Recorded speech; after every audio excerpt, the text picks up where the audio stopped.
A report indicates a possible direct meeting between the interim president of Syria, Ahmed al-Shara, and the Prime Minister of Israel, Benjamin Netanyahu.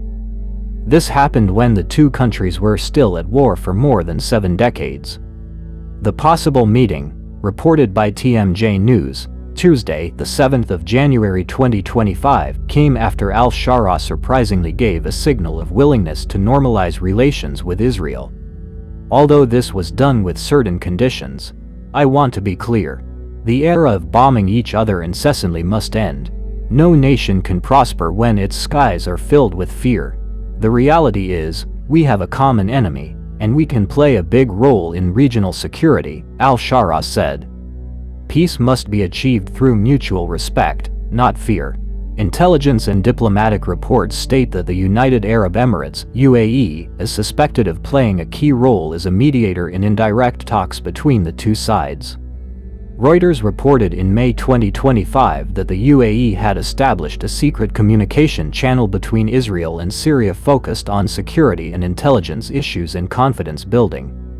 Sources familiar with the matter said the effort began days after Ahmed al-Shara's visit to the UAE on April 13, 2025. On the Israeli side, Foreign Minister Gideon Sa'ar stated on June 30, 2025 that Israel was interested in reaching a peace and normalization agreement with Syria and Lebanon, while reiterating Tel Aviv's position on the Golan Heights.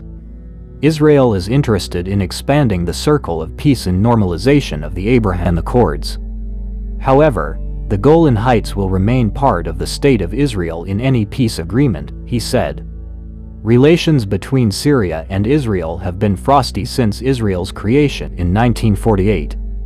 The two countries have fought a series of armed conflicts, including the Six-Day War in 1967 and the Yom Kippur War in 1973. Without official diplomatic channels, communication between Damascus and Tel Aviv has been virtually non-existent. Unless, through a third party or secret channels. The issue of the Golan Heights, occupied by Israel since 1967, has been a major stumbling block in any attempt at normalization.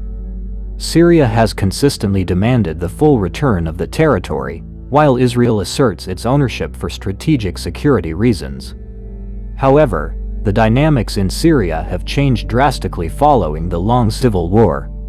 The fall of the Bashar al-Assad regime in December 2024 and the rise of Ahmed al-Shara as interim president on January 29, 2025, have opened up a new corridor.